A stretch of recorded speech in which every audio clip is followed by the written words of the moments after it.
তো কারা কারা লাইফে চাকরি করতে চাও হাত তোলো। বাহ, অলমোস্ট সবাই হাত তুলেছে। শুধুমাত্র তুমি আর তোমরা তিনজন বাদে, রাইট? ওকে, হাত নামাতে পারো। তোমরা তিনজন চাকরি না করে কি করতে চাও? বিজনেস। বিজনেস, ওকে। তাহলে বাকিদেরকে একটা সাজেশন দেই, তোমরা আজকেই তোমাদের সিভি গুলো এই তিনজনকে দিয়ে রাখো,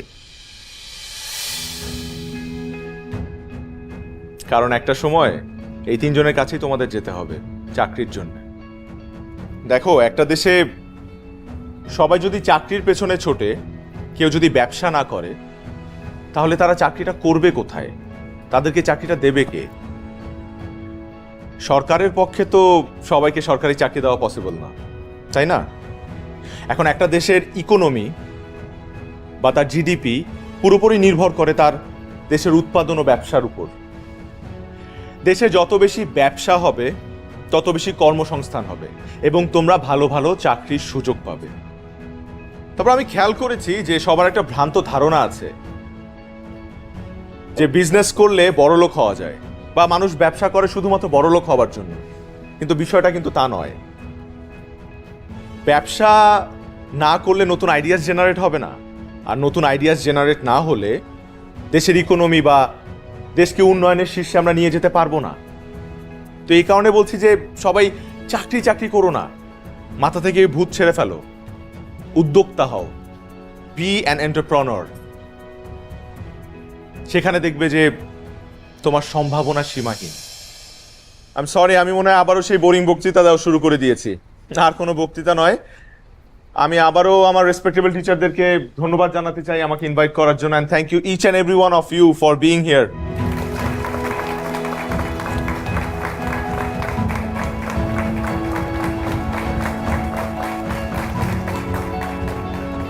ওকে, থ্যাংক ইউ, গুড লাক।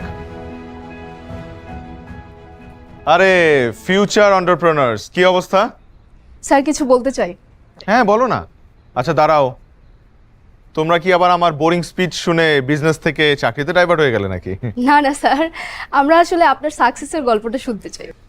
এই পর্যায়ে পৌঁছানোর পিছনে আপনার স্ট্রাগলের গল্পটা আমরা একটু জানতে চাই। আমার গল্প?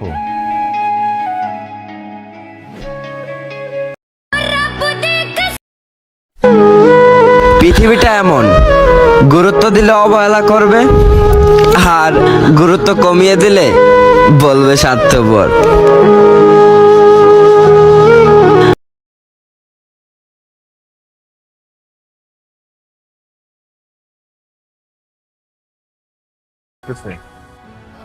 অস্থির লাগতেছে তোমার?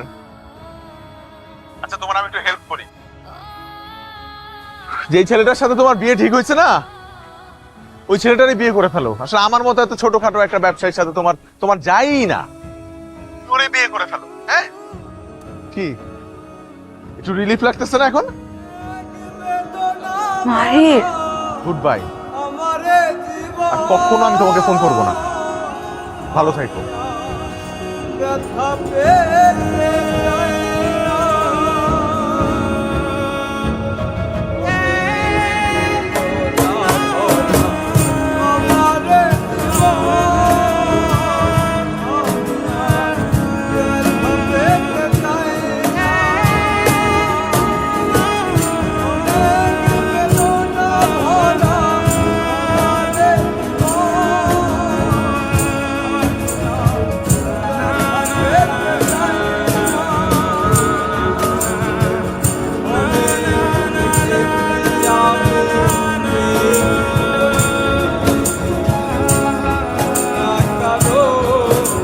বেশ সাহেব, অনেক আদর যত্ন করে আমার একটা মাত্র মেয়েকে মানুষ করেছি, ওর কোনো অভাব অপূর্ণ রাখেনি। আপনি ওকে একটু দেখে রাখবেন। একটা কথা বলি, আমার তো কোনো মেয়ে, আপনার মেয়ে আমাদেরকে বউ মানে মেয়ে হিসেবে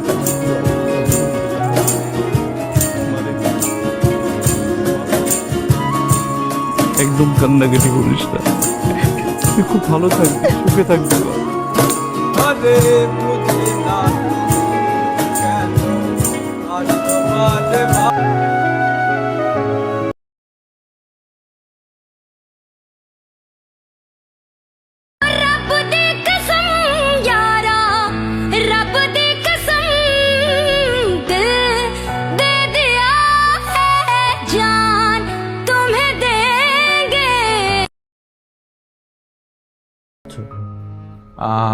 ব্যবসা, আমি অলরেডি একটা ব্যবসা শুরু করেছি, খুব ভালো যাচ্ছে আলহামদুলিল্লাহ। ব্যবসা?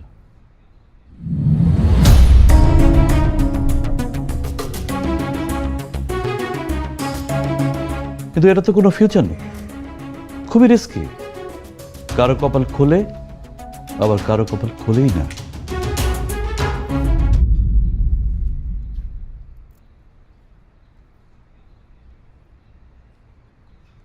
চাটা খেয়ে যেও। আঙ্কেল আমাদের শেষ, তোমার সাথে আমার কথা শেষ।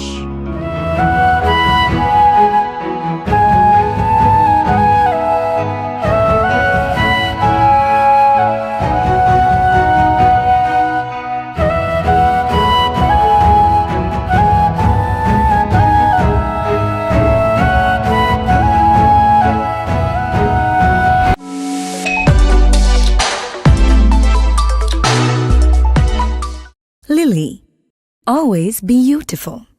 Available at Herland stores.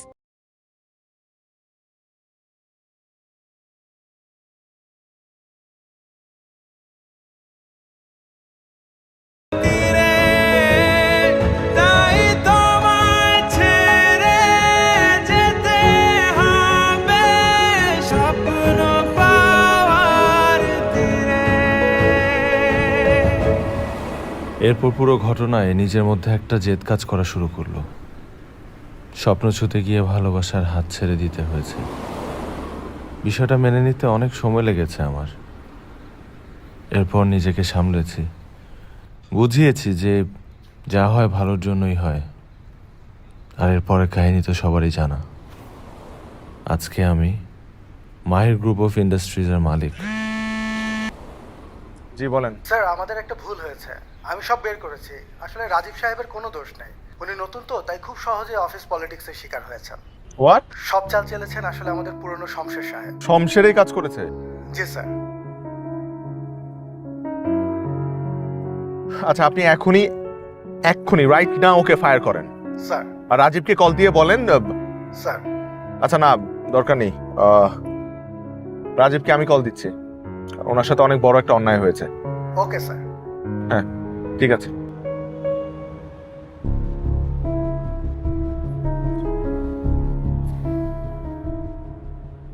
Hello Rajib, আমি আপনার বস বলছি।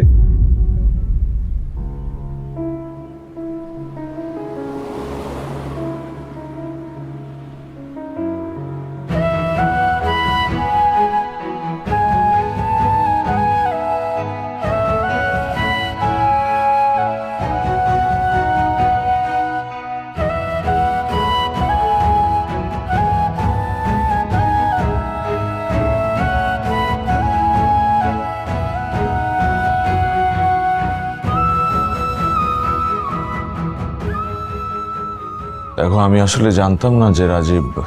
বলতে হবে না, আমি জানতাম। তুমি জানতে? নিজের স্বামীর বসের নাম জানবো না? আর তাছাড়া তুমি তো এখন একজন বিখ্যাত বিজনেসম্যান।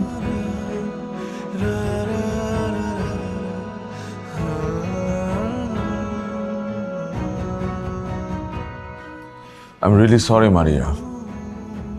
আসলে অফিসের মধ্যে একটা ভুল বোঝাবুঝির কারণে আজকে ওনার এই অবস্থা। গত 6 বছর ধরে আমি রাজীবকে যতটুকু চিনি, ওর কাজের প্রতি ও অনেক এফিশিয়েন্ট অ্যান্ড ডেডিকেটেড একটা পার্সন।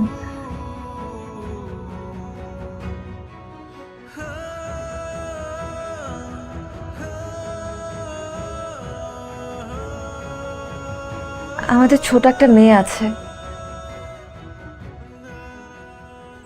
আল্লাহ যেন ওর বাবাকে বাঁচিয়ে দেয়।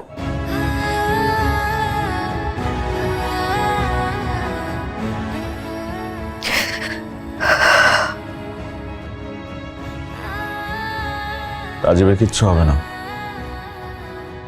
I promise. ওর যা লাগে ওটা আমি বিয়ে করব। যদি বিদেশেও নিয়ে যেতে হয় সেটাও আমি দেখব। দয়া দেখাচ্ছ? না না না, এটা আমার কোম্পানির policy. each and every employee gets this facility. Thank you. ভালো কথা। বাবা তোমার সাকসেস দেখে খুব খুশি হয়েছিল। মারা যাবার আগে বলেছিল তোমার সাথে কোনোদিন দেখা হলে যেন তোমাকে এই কথাটা বলি।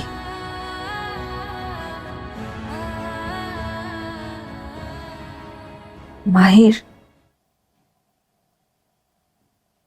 পারলে বাবাকে মাফ করে দিও, আমাকেও।